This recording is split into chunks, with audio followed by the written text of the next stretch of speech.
আসসালামু আলাইকুম এভরিওয়ান। আজকে পবিত্র জুমার দিন আসলে অফিস ছুটি থাকার কারণে বাসায় বিকেলে একটু রেস্ট করছিলাম। তো এমন সময়ে হঠাৎই ছোট বোন সারপ্রাইজ নিয়ে আসলো, সারপ্রাইজ গিফট নিয়ে আসলো।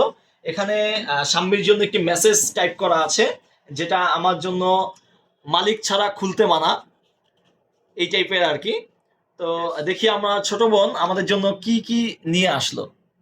আর এটা হচ্ছে ছোট বোনের একটা page, yum yum cookie cake.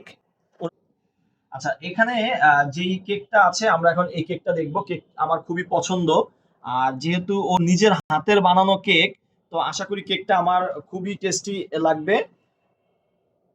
সত্যি কথা বলতে আমার কেক খেতে মন চাইছিল।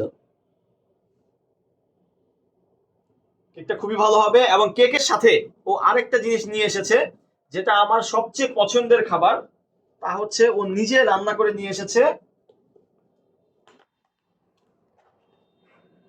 This one is my favourite, kacchi.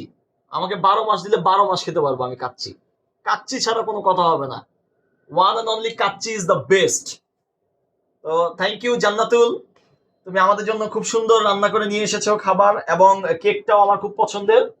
তো মাঝে মাঝে এভাবে আমি জান্নাতুলের হাতের কেক আর কাচ্চি খাওয়ার জন্য অপেক্ষা করব। কি জান্নাতুল, কেক খাওয়াবো না মাঝে মাঝে? হ্যাঁ, ইনশাআল্লাহ। ইনশাআল্লাহ। তো আমরা খাবারগুলো খাই, খাবার খাওয়ার পরে এই খাবারের একটা রিভিউ ভিডিও দিয়ে দিব পার্ট 2 তে। ততক্ষণ পর্যন্ত আপনারা সবাই অপেক্ষা করেন। আল্লাহ হাফেজ।